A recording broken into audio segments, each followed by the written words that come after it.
Suzanne and Jeremy are curious about a lot of things, just like you. Suzanne and Jeremy are part of a family. There are all kinds of families, but God's plan for every family is the same.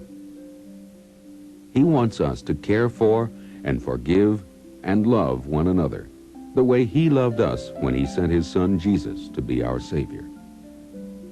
Every member of every family adds more love to the family, and families are always growing up. The grown-ups grow older, the babies grow bigger. Sometimes children even grow bigger than their parents. But all people began life in the same way, just as God planned it. Jeremy and Suzanne learned how one day when they visited a museum and saw a display called The Miracle of Birth. The display showed many wonderful things. Oh, look how tiny that baby is. I've never seen a baby that little. That's really how big a baby is after 2 months. It's about as big as your daddy's thumb. When a baby is that tiny, it can't eat or even breathe for itself. It lives inside its mother's body in a special place God made for a baby to grow. It is called a uterus. While the baby grows, the uterus stretches just like a balloon, bigger and bigger. Here's a baby when it's a little bigger. The baby still can't eat or breathe for itself, but one of God's miracles is that it doesn't have to. See that cord going from the baby's tummy to the side of the uterus? Food and air come to the baby from the mother, and wastes from the baby also move through that tube to the mother. Was I ever that little that I couldn't breathe? You sure were. Even your mother and I were that small once. Do you know where the cord joined your body? At your belly button. Another name for that is navel, Jeremy. Look, the baby is getting bigger. Hey, Dad, these babies don't have any clothes on. Oh, they don't have to. It's warm and comfortable in the uterus. The baby lies all curled up with its legs bent and tucked under its chin. And the bigger the baby gets, the bigger the uterus gets? Right. The uterus keeps stretching until the baby is ready to be born.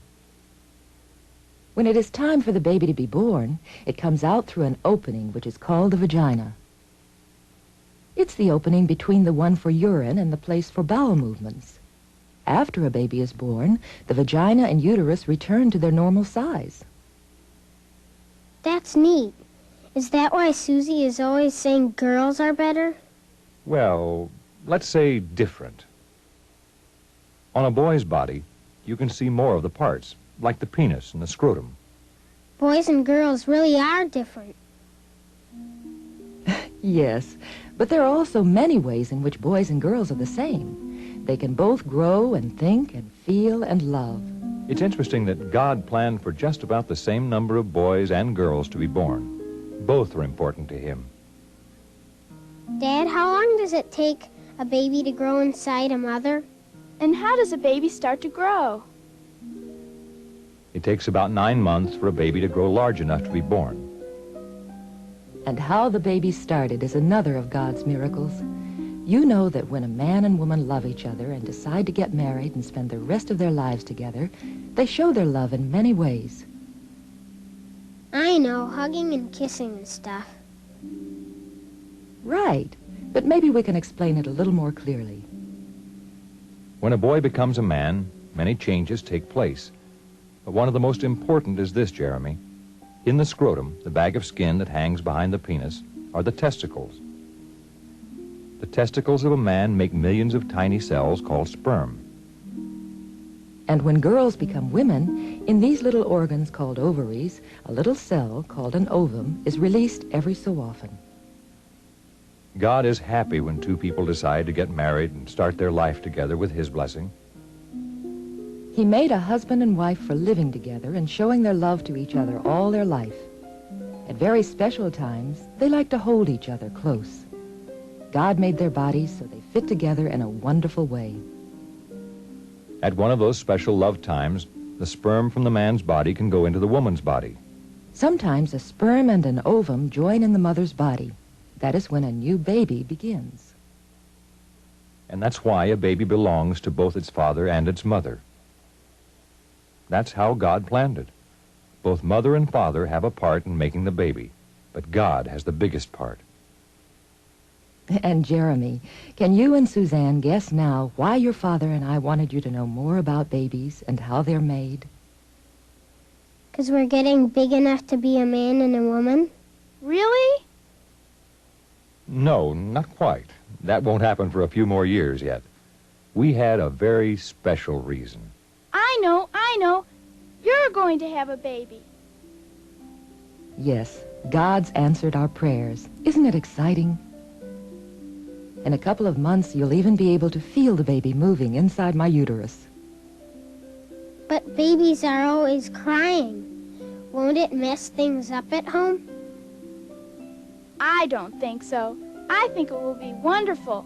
I can take care of it just like one of my dolls. Yes, darling, a new baby needs a lot of special care. I can feed it, can't I? Not right away. I plan to nurse the baby for a while, like I did you and Jeremy. You mean we're going to have a nurse staying with us too? No, Jeremy. Nursing means I'll feed the baby milk from my breasts. God also planned a woman's body so she could feed a baby everything it needs for quite a while. But Anne's little sister drinks from a bottle with a nipple on. I wonder why she gets her milk that way. Some mothers feed their babies milk from bottles. That milk helps them grow strong and healthy, too. Those mothers also love their babies very much. They hold them close, cuddle them, talk to them, smile at them. Susie, you and I and Jeremy can help feed the baby later, when it's ready for cereal and fruit juice and baby food. But we can talk to it. And play with it? And love it, can't we? We sure can. And that's a very important part. We're a family. And families are people living together. Having good times together. Helping each other. Forgiving and loving each other, the way Jesus does. It's all part of God's plan.